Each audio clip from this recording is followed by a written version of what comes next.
गहरे सब्ज और खूबसूरत दरख्तों से भरे एक जंगल में एक प्यारा सा नन्हा रीछ रहता था जिसका नाम था बीनी। बीनी बहुत खुश मिजाज और जिंदा दिल रीछ था।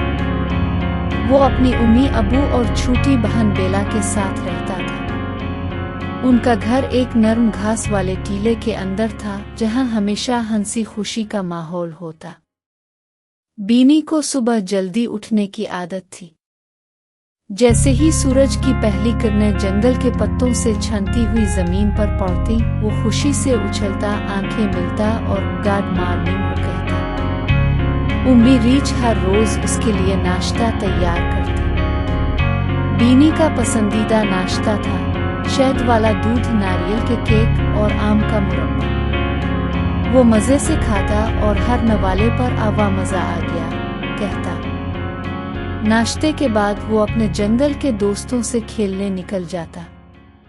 उसके सबसे करीबी दोस्त थे डिकी बत्तख, जो पानी में तैरती और मिजाहिया बातें करती। हैना मुर्गी, जो कभी कभार अंडों पर बैठते बैठते सो जाती लेकिन नाचने में माहिर थी। ओला हाथी, बहुत नरम दिल जो सबकी मदद करता। टैको बंदर, शरारती मगर ज़हीन, हर वक्त नए खेल सिखाता। पूरा जंगल बच्चों की हंसी, परिंदों की चहचहाहट और पत्तों की सरसराहट से गूंजता था। बीनी, हैना, डिकी, ओला और टैको कभी झूलों पर झूलते, कभी दौड़ लगाते और कभी दरिया के किनारे बैठकर कहानियां सुनाते। बीनी को लगता था कि जिंदगी हमेशा ऐसी ही रहेगी, हंसी, खेल और खुशियां। एक दिन शाम के वक्त जब सूरज धीरे धीरे छप रहा था, बीनी घर वापस आया। मगर आज वो खुश नहीं था। इसके कदम धीरे थे, आंखें बुझी हुई और चेहरा मुरझाया हुआ। उम्मी ने पूछा, क्या हुआ मेरे लाल? बीनी ने धीरे से कहा, उम्मी, बीनी अच्छा महसूस नहीं कर रहा। उम्मी ने फौरन इसका माथा छुआ, वो हल्का सा गर्म था। आओ बेटा, आराम करो, मैं तुम्हारे लिए शहद वाला दूध और नरम केक लाती हूँ, उम्मी ने नरमी से कहा। बीनी बिस्तर पर लेट गया, कंबल में लिपटकर आंखें बंद कर ले। उम्मी उसके पास बैठ गईं और एक कहानी सुनाने लगी। मगर आज बीनी कहानी के बीच में ही सो गया। ना कुछ खाया, ना कुछ सुना। अगली सुबह बीनी बहुत ज्यादा बीमार था। इसका जिस्म गर्म, आंखें नम और आवाज कमजोर थी। उम्मी परेशान हो गईं। अबू ने जंगल के हकीम उल्लू को बुलाया। हकीम उल्लू ने बीनी का मुआयना किया और कहा, यह थक गया है, इसे आराम, मोहब्बत और सुकून की जरूरत है। उम्मी हर दिन इसके लिए नरम खाना तैयार करती, हल्के से कहानियां सुनाती। मगर बीनी ज्यादातर वक्त सोया रहता। इसके दोस्त भी उदास थे। डिकी ने एक गाना लिखा, हैना ने एक नरम कंबल तैयार किया, ओला ने अपने सबसे अच्छे पत्ते बीनी को तोहफे में दिए और टैको ने एक तस्वीरों वाली किताब बनाई। सब आकर बीनी के पास बैठते, खामोशी से इसके लिए दुआ करते। पूरा जंगल खामोश हो गया। खेल, हंसी, दौड़, सब राग गई, क्योंकि सबके दिल का प्यारा बीनी बीमार था। जंगल के सब जानवरों को अब बीनी की बीमारी का पता चल चुका था। वो सब हैरान थे क्योंकि वो हमेशा बीनी को हंसते, खेलते, दौड़ते देखते थे। अब जब वो बिस्तर पर कंबल में लिपटा होता, सबको उदासी महसूस होती थी। डिकी हर रोज तालाब से ताज़ा पानी लेकर आती, है ना अपने नरम नरम पर से पंखा झलती। ओला हाथी दरख्तों से नरम पत्ते तोड़ कर लाता ताकि बीनी को राहत मिले। और टैको बंदर हर रोज एक नई तस्वीर बीनी के लिए बनाता। पूरा जंगल खामोश सा हो गया था। वो दरख्त जहाँ झूले लगते थे अब खाली खाली दिखाई देते। वो रास्ते जहाँ बच्चे दौड़ते थे अब सन्नाटे में थे। यहाँ तक कि परिंदे भी चुप हो गए थे, जैसे सब दुआ में मसरूफ हो। उम्मी रीछ हर रात दुआ करती थी, अल्लाह ताला मेरे बच्चे को सेहत दे, इसकी मुस्कुराहट वापस लुटा दे।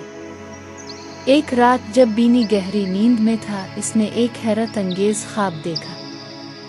वो एक चमकते हुए नीले आसमान के नीचे खड़ा था।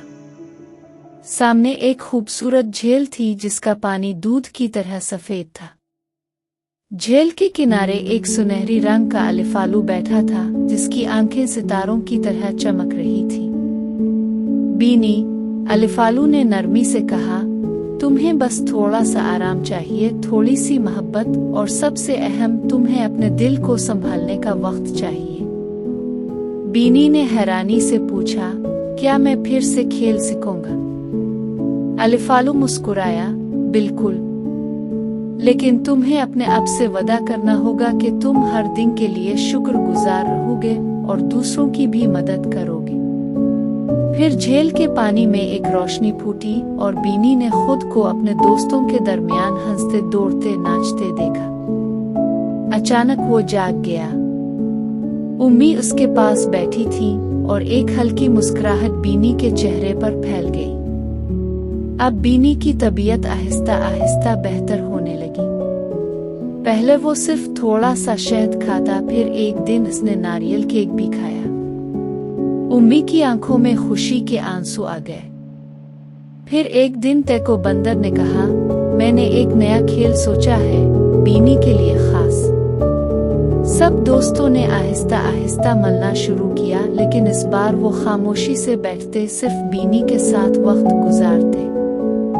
बीनी ने आहिस्ता आहिस्ता बोलना शुरू किया, फिर हंसना और फिर मुस्कुराना। एक दिन इसने कहा, उम्मी, क्या मैं बाहर थोड़ा सा बैठ सकता हूँ? उम्मी ने खुश होकर इसे एक नरम चादर में लपेटा और दरख्त के नीचे ले आई। वहां से बीनी ने जंगल को देखा जो अब भी इसका इंतजार कर रहा था। आखिरकार वो दिन आ गया जब बीनी मुकम्मल सेहतमंद हो गया। इसने अपने दोस्तों के लिए एक खास दावत का इंतजाम किया। जंगल के बीचों बीच एक छोटा सा बाग था जो बरसों से वीरान था, लेकिन अब बीनी और उसके दोस्तों ने मिलकर इस बाग को साफ किया, रंग बिरंगे फूल लगाए, झूले लगाए और रोशनियों से सजाया। जब सब जानवर वहां जमा हुए तो बीनी ने सबका शुक्रिया अदा किया। जब मैं बीमार था, तुम सब मेरे साथ थे। तुम सब ने मुझे एहसास दिलाया कि मोहब्बत सबसे बड़ी दवा है। फिर उन्होंने नाच गाना किया, केक खाया और जंगल एक बार फिर हंसी से गूंज उठा। इस दिन के बाद जंगल के हर जानवर ने सीखा कि किसी के बीमार होने पर उसके साथ होना सबसे बड़ी हमदर्दी है। मोहब्बत और दुआ में बड़ी ताकत होती है। ख्वाब सिर्फ नींद में नहीं आते, वो दिल को हिम्मत देने भी आते हैं। बीनी ने एक तख्ती लिखी और बाग के दरख्त पर लटका दी। जब हम साथ होते हैं, हम सब ठीक हो जाते हैं। और उसके बाद जंगल कभी खामोश ना हुआ, क्योंकि वहाँ मोहब्बत, दोस्ती और शुक्रगुजारी की आवाज़ हमेशा गूंजती रही।